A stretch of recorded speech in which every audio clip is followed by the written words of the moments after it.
all the faculty members present over here. So I welcome our worthy director sir to this webinar. I welcome all the faculty members, and I welcome Dr. Raghav Dogra, who is currently research fellow in Italy, and we are very proud that he is the alumni of this prestigious institution, ISF College of Pharmacy. And firstly, I would like to brief up about profile of Raghav Dogra. So, Dr. Raghav Dogra is currently working as postdoctorate fellow in the Department of Chemistry at the University of Turin, Italy. He has pursued his PhD as a Cariparo Fellow in Molecular Sciences under the curriculum of Chemical Sciences from the University of Padova, Italy. His specialization is in analytical chemistry with work focused on environmental and pharmaceutical analysis. His prime area of interest includes environmental analytical chemistry, bioanalysis, nanomaterial development, pharmacokinetic studies, and degradation studies, with a particular emphasis on nanoplastics and xenobiotics through liquid chromatography coupled with high resolution mass spectrometer. And his present research work is in the University of Torino, which is concerned with nanoplastic pollution and identifying its degradation product using chromatography coupled with mass spectrometry. And his title of today's talk is well related to applications of HRMS in quality assurance and analytical chemistry, which will be highly beneficial to our students, our analytical students, and they can design their project accordingly. So now I would request to Dr. Raghav Dogra for proceeding his talk. So welcome Raghav Dogra, over to you. First of all, thank you very much, Honorable Director Sir and Honorable Dr. Bhatia, for giving me this opportunity to present my work over here and the wonderful world of nanomaterials coupled with high resolution mass spec.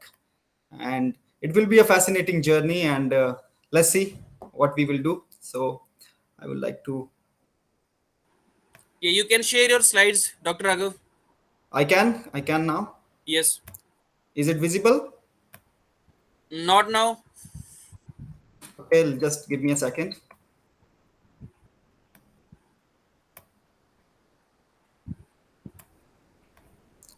Okay. So now I think it is visible. Yeah, it is visible now. Okay, so let's begin. Let me take you to the fascinating journey of nanomaterials in analytical chemistry, which is vastly explored, but still relatively unknown. And today's talk will mostly focus on nanomaterial and their application in environmental chemistry, environmental analytical chemistry. So I'll begin with nanomaterials. I think it doesn't need any kind of introduction. People are well known what is nanomaterial, and it is one of the prime fields which is excelling at a very rapid phase. But to give a brief overview, I can say anything that has a size range from 1 nanometer to 100 nanometer is a nanomaterial or advanced nanomaterial. Particularly, the size is an important parameter that pilots a lot of characteristics regarding nanomaterials, and like its reactivity, solubility, its electrical properties, its magnetic properties. And in turn, these properties have led to numerous applications like bioimaging, biomedicine, transmembrane transport, some other like electrical instrumentation. But what about analytical chemistry? Why the analytical chemistry should be left behind? So the answer from analytical chemist is development of new novel solid phases, both for separation as well as for chromatographic use and extraction, as well as development of sensing platforms, novel sensing platforms. So this is what we are going to discuss today. The solid phases, how nanomaterials act as a solid phase in analytical chemistry. The second topic that I would like to combine over here, the high resolution mass spec. High resolution mass spec already describes what it means. This instrument is able to differentiate a very minute difference in mass to charge ratio of two similar compounds at, at a very precise manner. Typically, a hybrid kind of instrument is used, which is either a quadrupole linked to a time of flight or a quadrupole linked to a uh, orbit trap. I had the opportunity to work with both of these instruments, but I can say I will prefer orbit trap over top, because typically these kind of instrument has sensitivity of exact mass up to the 4 to 5 decimal places, where orbit trap has much more sensitivity. Before going into the deep of other things about application of high resolution mass spec, I would like to explain a bit in brief of how orbitrap works. Typically, you can see over here in an image that the ion source feeds the ion to a quadrupole where they are selected and fed to a high a collision cell over there, a trap, and through trap they are kind of collided and breaks into small ions that reaches an orbit trap. Consider orbit trap as Earth and ions as moon. The moon revolves around uh, Earth. Similarly, the ions revolve in a particular manner in the center tube, which has a opposite charge to that of the ion. And due to this harmonic motion of these ions, the perpendicular motion of this ion kind of cancel out the fact that they collide with the central tube or the central cone. What happens after that? The external area has another charge, which kind of brings an harmonic motion to these ions and moves the ions back and forth in a horizontal plane, which leads to a particular frequency. And this particular frequency is the fundamental behind the mass to charge ratios. After that, the mass to charge ratios in terms of signals are fed and then are Fourier transformed in terms of M zeta spectrum. And due to this, we can achieve higher sensitivity and higher selectivity. Particularly, we can achieve classification of the compounds based upon how much mass defect they have. For example, negative mass effect generally signals there is a presence of halogen.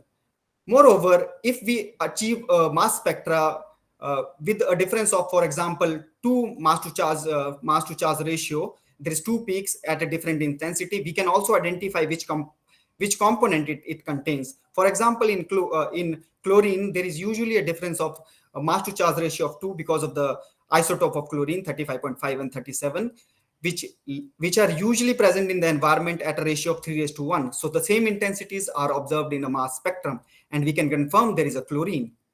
Simultaneously, the high resolution mass spec compared to a normal mass spec can analyze multiple ions, and we can perform selective experiments like data independent, data dependent, or parallel reaction monitoring experiment, where we can selectively monitor some ions in order to identify that whether this compound is developing into a particular ion or not.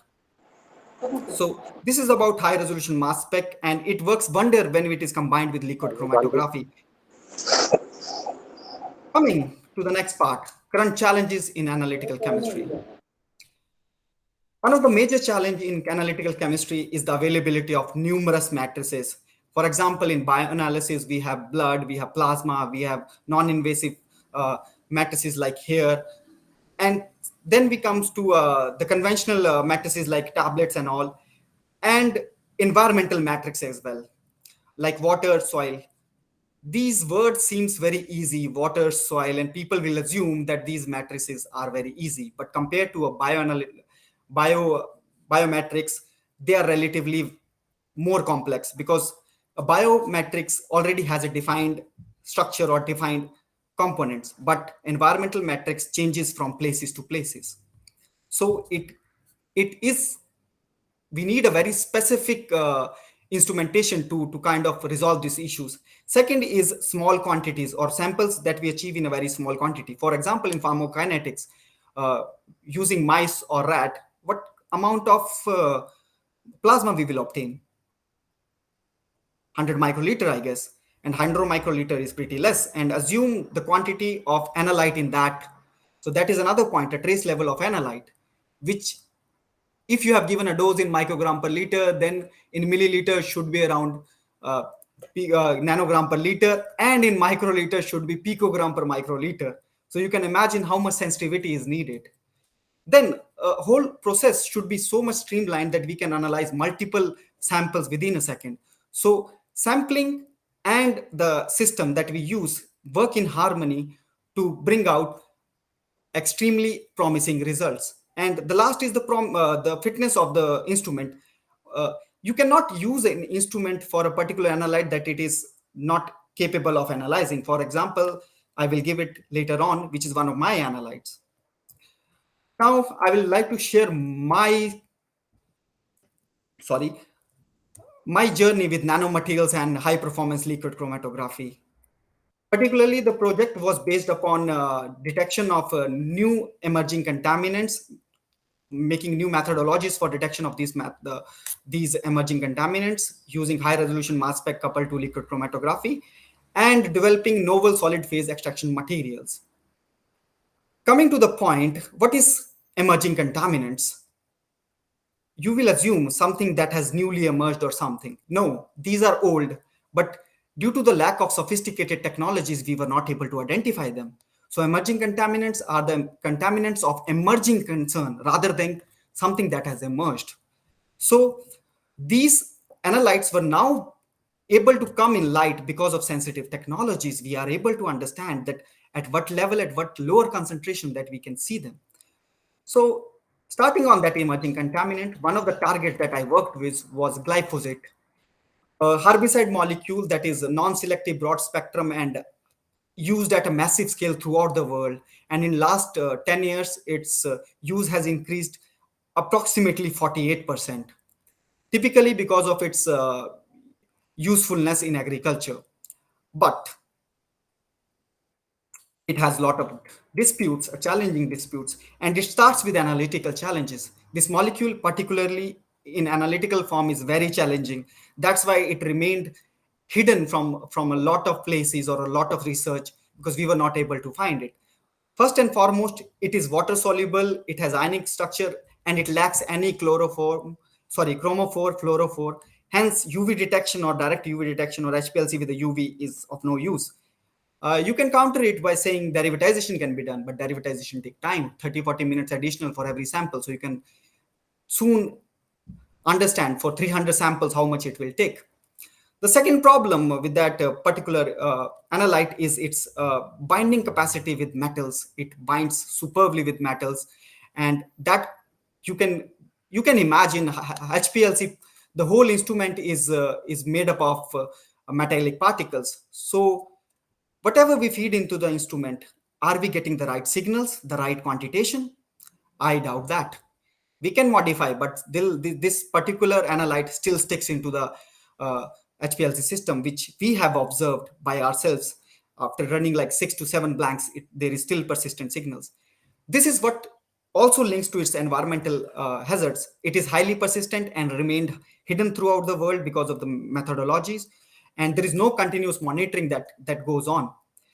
And with the sophisticated technologies like high resolution mass spec, we were able to find some potential negative effects. But the main problem is the scientific community is still divided regarding its positive to negative effect. And this has caused a phenomena called glyphosate paradox. That means the amount of glyphosate that is used is increasing at a drastic pace, but it is hardly monitored due to the lack of sensitive technologies. Same is with the wastewater treatment plant, which are very efficient in removing most of the xenobiotics that enter into the environment, or the compounds like metal ions like chromium and all. But when it comes to glyphosate, it's relatively it is relatively not viable to use these things, and that what my project was focused on. And considering the problem, we went on with our answer, that is development of novel nanotechnology based solid phase extraction materials and using ion chromatography high resolution mass spec to test these materials and to develop a methodology on it. Our idea was to kill two birds with a single stone. Use this material for remediation or reducing the pollution, and then using this material as an analytical tool as well. Remediation, you can just put for example, in absorption, you can put something into a liquid and then it can absorb by the phenomena of absorb and can remove the pollution from the liquid. But the main problem with the remediation is the green aspects that we have to take into consideration. That is the reusability, the cost effectiveness. There are a lot of materials in the literature that you can use, but they're either very expensive or cannot be reused. Or if reused, they don't use a green approach.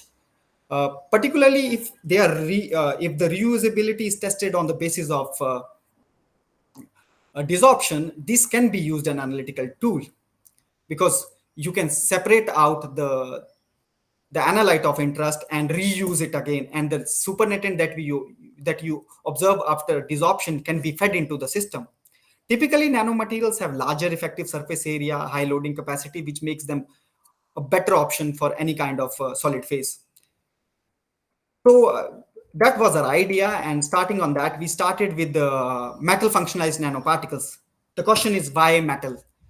We have already answered this question. Glyphosate has a capability to bind with metals, so why not use its own property against it?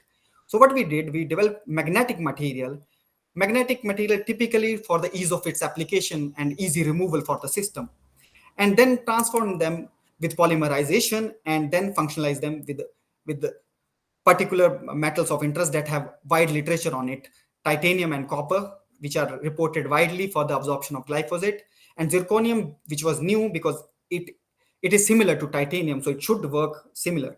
So this is our material. We have the material. Now we have to understand whether they are nano or not. So we did some characterization. Firstly, for the structural analysis, the chemical composition, we did FTIR. Most of the metallic signals were kind of hidden, so we needed to subtract the signals. And but we found that there is magnetic functionalization, which was also confirmed with elemental analysis and ICP-MS. Following on the structure and the shape, we did some DLS measurements. Usually people report a lot of DLS measurements, but it is not easy. It needs a lot of work because there are a lot of parameters to kind of like you have to control in order to get a proper size, and you still don't know either this is the size of the blank or not. So it is disputed. So we went on with the electron microscopy, and what we found out with scanning electron microscopy, we were not able to see anything because magnetic particle had so much strong intrinsic magnetism that it didn't let to the image to focus on it, which is good, bad in terms of characterization, good in terms of use. So we went with a transmission electron microscopy, which is much more expensive, but we found out that the particles are in a range of 5 to 20 nanometers, which are very small, and which gives them a particular magnetic character that when you bring a magnet in contact with the vicinity of this material, they become magnetic. Otherwise, they are non-magnetic. And typically, the layer was also observed. The layer of the polymerization layer that we have seen is not thick. It is 2 nanometers, which kind of complies with the small size. Now we have characterized our material. We have a material. What we need to test it. And for testing, we started with the high performance liquid chromatography, even though I already declined that it is not a good method. But we were testing it at a higher concentration of glyphosate and the particles. And what we have found that we were able to remediate surplus amount of glyphosate from the system. And we also used some additives like methylronic acid, which competed with glyphosate in terms of binding with the metal parts of the high resolution mass spec. This was also identifying by carrying out multiple blanks which had negligible glyphosate signals in it. But there is a big question. A lot of people use a lot of material. They test it at a very high concentration, typically because not to prove that their material can work on a high concentration, but the limitation of their systems. They use a HPLC within a high resolution mass spec. They cannot go below the detection limit of 1 microgram per level or 0.1 microgram per level, which brings into the question the acceptable limit, or MPV, the maximum permissible limit of this particular analyte glyphosate in the European water is 0.1 microgram per liter, that is 100 nanogram per liter.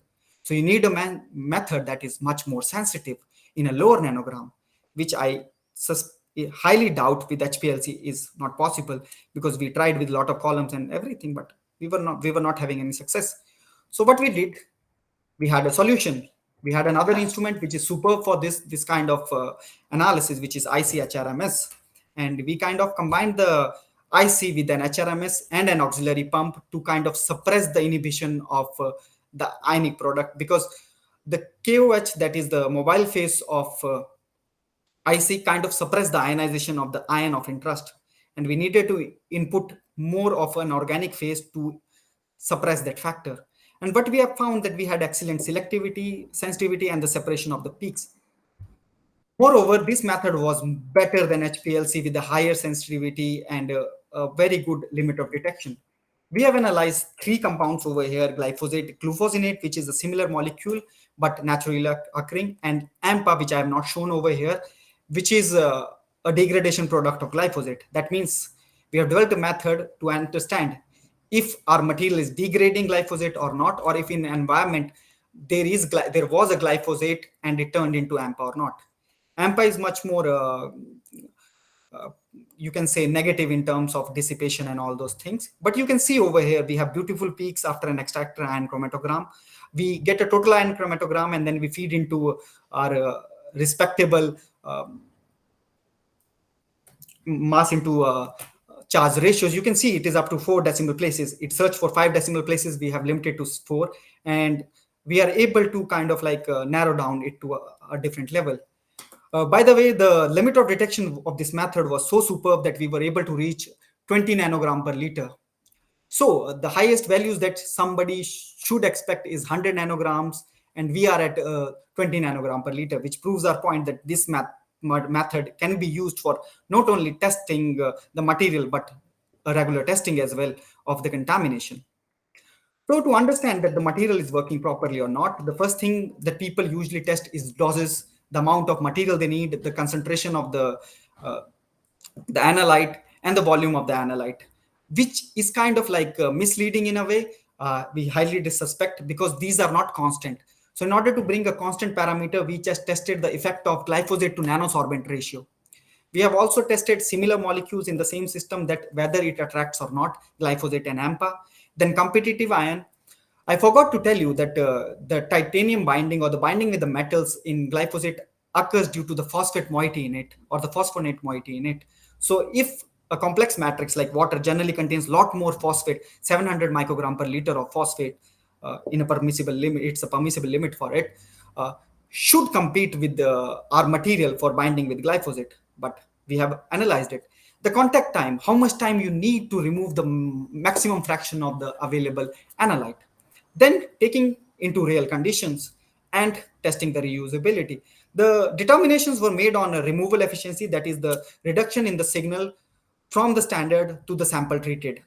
Okay, and it was pretty easy. I will not go into depth of it. So we started with the effect of glyphosate to nanosorbent ratio, how it affects the ability. But we have found that iron oxide materials reported in Nature's Sustainability paper was able to remediate glyphosate at a level of 2 microgram of glyphosate per gram of nanosorbent. But the modifications that we have done leads to much better efficiency.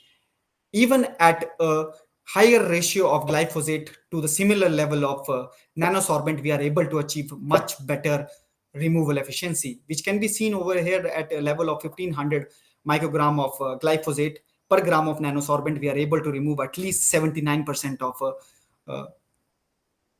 the 79% of the available glyphosate fraction. The blue over here correspond to the copper, the brown correspond to the iron oxide particle, the black correspond to the titanium functionalized particle, and the red correspond to the zirconium functionalized particle. What we have found, these material are much more capable than any material reported in the literature in terms of we need a very less dose to remove multiple fraction of multiple magnitude of glyphosate.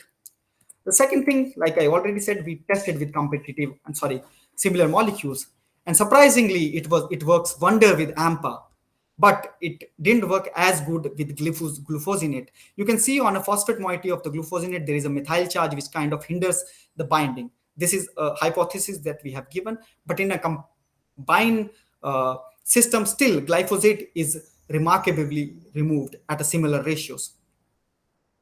Second is the contact time. This material was remarkable. I am quoting remarkable again and again, because other materials that are reported in literature takes hours to days to completely saturate themselves by the glyphosate. But our material right now, the zirconium and the titanium one, are saturated within 15 minutes, not only for this glyphosate, but also for AMPA and glufosinate. The next thing we tested was reusability. Reusability can be done with different things, either thermal activation, chemical decomposition, using a TGA. But we wanted to use the material for analytical purposes, so we focused on desorption. And we found out that basic pH, not only basic pH, but basic character kind of influences the removal of absorbed or adsorbed glyphosate on the system to leach out.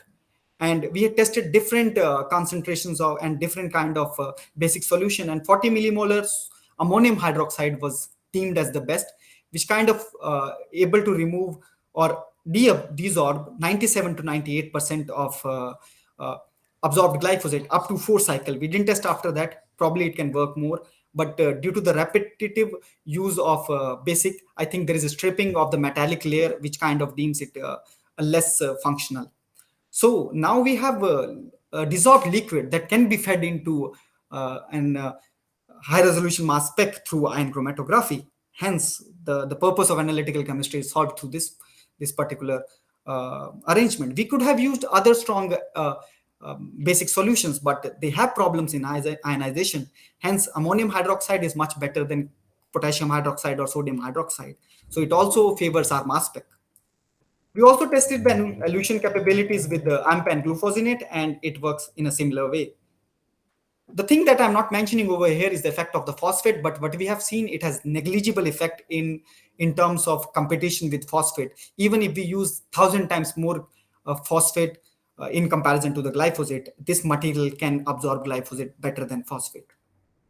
Then we tested the rail water. The rail water was provided by a company that deals with the remediation protocols typically, and it was from Arno River in Italy, particularly in Firenze area, Florence area. And but we found that samples were not contaminated with glufosinate or AMPA, but by glyphosate, around 170 nanogram per liter, which is above the permissible limit, which I will like to quote again, 0.1. And what we have observed with our material, we were able to remediate glyphosate till the level of, or lower, I think the level of 20 nanogram per liter, because I cannot say it was completely, because that's the limit of my method. So what we have found, we have a target analyte, and we used a magnetic material that can that is based upon titanium and zirconium that can do chemoremediation by absorbing it.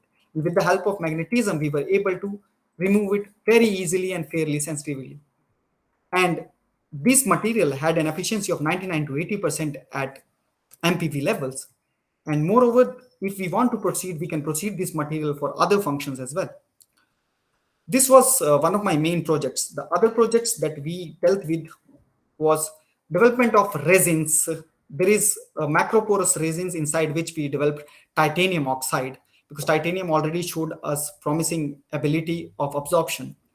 So this material was typically used resins, which are commercial resins, which had macroporous structures, which allow the generation of nanostructured titanium oxide, which are confirmed through an XRD analysis, which I'm not showing over here due to some copyright issues, and I cannot present it right now. And this particular, because the publication scenario is going on, this material can be used in two ways, either as a cartridge or either as a novel column, specifically for glyphosate absorption or similar molecules. Taking into account other environmental or emerging contaminants, we focused on cyanotoxins or algal toxins. There are a lot of literature based upon molecular imprinted polymers, where there is, you can assume a lock and keep hypothesis, where there is a specific chemical characteristic of a pore or of a cavity where only a chemical can bind it. There are a lot of reported research on it regarding different amino acid templates, but we tried to focus on the wide range of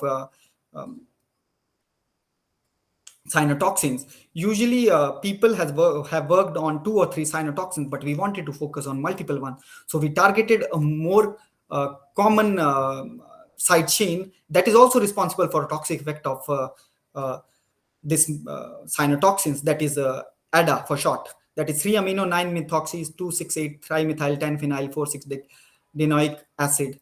And the work is still going on, and it's quite promising. Some of our other works regarding nanomaterials was use of single-walled carbon nanotubes, which is like a flower-like structure arranged in a horn way. And what we did, we used SAL-DMS, or surface absorption laser desorption ionization, MS. And what we have found that this particular surface is far more better than conventional matrix. What happens in conventional matrix, they have their own indigenous interferences, which in terms of small molecular weight compounds uh, are hard to identify. You cannot discriminate it is the signal of the compound or it is the signal of the matrix. So what we have found, at a lower intensity of laser, we were able to see signals around in the range of 400, and when we increased it to 25, we were able to see the signals up to the range of 800 mass to charge ratio. But when we increased it more than 50%, we were able to see more signals, but those were associated with the decomposition of our uh, matrix, that is single walled carbon nanohorns, and which can be identified by the difference of 24 Dalton uh, in their mass. That means two carbons are decomposing at a particular time. Moreover, these particular nanohorns were contaminated with potassium and sodium. These particular ions you cannot remove; they are hugely available in the environment. And what we see, we have found adducts of these uh, glycine and phenylalanine in our experiments with while using single-walled carbon nanohorns. But when we use the conventional organic matrix, you can see the bottom spectra, the mass spectra. It's so crowded that it is quite hard to understand that how are we able to see our analyte or not. The other work was omics technology in terms of how to get a better insights into GDM through GDM omics through mass spectrometry. This particular work highlights the importance of sample preparation, what things you should take into consideration, and how you should identify your product. I should not go into deep with this particular paper because it's very vast and you can understand a lot. But a lot of mistakes that people use are usually do in clinical analytical chemistry are mentioned over there regarding omics. And you can follow this paper. It's in a very nice journal. So now coming to my current position, which is at University of Turin, and we are working on ERC NAPU project, which is nanoplastic pollution on and its impact on aquatic and environmental studies. This project is particularly carried out in collaboration with the Department of Chimica over here in Torino, and with the University of Helsinki, where my PI works in both of the universities probably. And it's in collaboration, and this is a very reputed project because it is under ERC, that is European Research Council, that my PI won. And uh, that's what we are going to do now over here in Torino. What they are currently doing is degrading nanoplastics, and then comes my role. My role is to develop methods for understanding xenobiotics, effects on xenobiotics in the presence of nanoplastics, how they are degrading, not only nanoplastics, but how xenobiotics are degrading in the presence of nanomaterials, nanoplastics, and simultaneously identify different nanoplastic decomposition products or stability indicating products of this.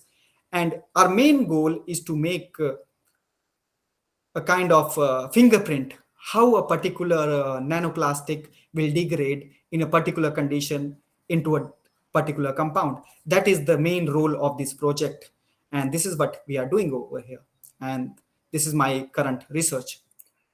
Coming to the acknowledgement, this is my lovely group who have spent 3.5 years doing my PhD. My supervisor, Professor Sara Bojali, a very nice woman and a very intellectually sound person. Senior professor, Professor Paolo Pastore, and the three pillars that have constantly boosted me to do better: Dr. Marco Roverso and Dr. Fazal, who are permanent researcher, class 2, and Alessandra Zanut, permanent researcher, class A. They all work in different areas. Marco Roverso, omics, he kind of like a versatile person. Fazal Monique, he works in the area of nanoplastics, and the sensor development through Alessandra. And this is my current team and me. I'm working under Monica Pasananti, and Professor Davido Vione and Professor Fabri are the supporting people with me. In the picture, you can see two postdocs and the students, and this is my current team. And that's all. Thank you for your listening.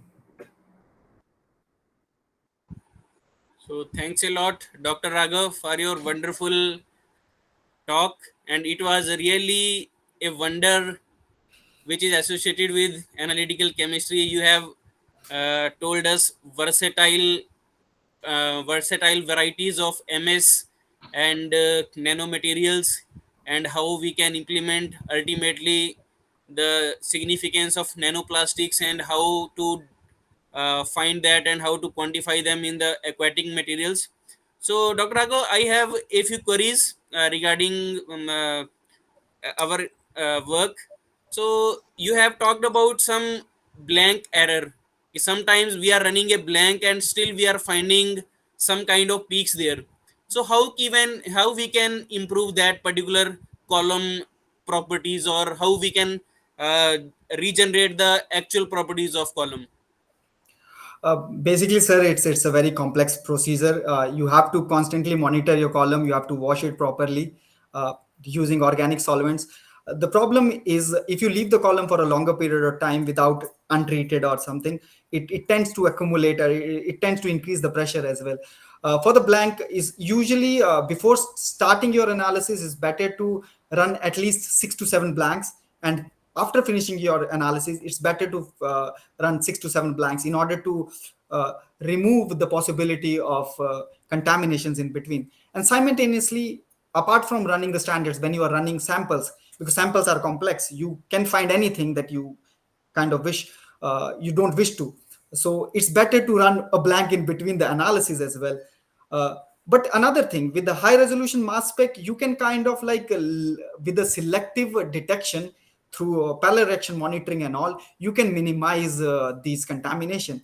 Or you can say, like, we use acid based formic acid based solvent systems in high resolution mass spec, which also contributes to a peak around 112 92, which is always present. And when we do selective monitoring of the ions, these are quite you can say quite diminished. We have a better signal, or you can select a proper range.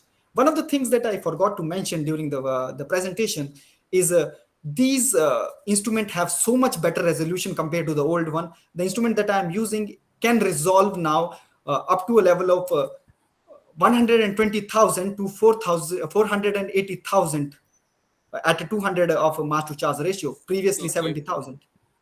Okay, Dr. Raghu. Actually, you have explained about a variety of MS, which are hyphenated techniques. So, at institutional level, how we can judge that which MS hyphenation is better, and what is the scenario or what is the rationale behind selecting hyphenated MS technique? Typically, sir, it depends upon the type of protocol you're focusing. For pharmacy, I guess Can hyphenated. you name some universal type of hyphenated MS? Yeah, sir. I can. There is a hybrid Q executive that is a quadruple time of flight. Sorry, a quadruple linked with Orbitrap MS, which is superb but a bit expensive. And then there is Okay. a simpler one from Agilent that is uh, it's QTOF, which gives you equal answers, but just the sensitivity is a bit less. And on a pharmaceutical or xenobiotics level, I can say that kind of instrument is much better. You can also use a triple quadruple, but the the efficiency that high resolution mass spec that will hyphenated one and a bit of a hybrid one that will give you will not be given by a triple quad. Okay. Okay. So, thank you once again, Dr. Raghav. So, hoping a good collaboration with you in future, For and sure, for sure. we will definitely try to employ these kind of techniques with our students, and we will seek your help in our project works. Sure, sir. So, here is a letter of appreciation from our institution for you. Thank you, I'm sir. just Thank you. presenting it. I just received it, sir. Should I share it? I'm Okay. sharing. Thank you. It's my pleasure, sir. Okay. Thank you for the honor. So now session is 2 minute session is open for audience. If anybody from the audience want to ask something from Dr. Raghav, then you can freely ask.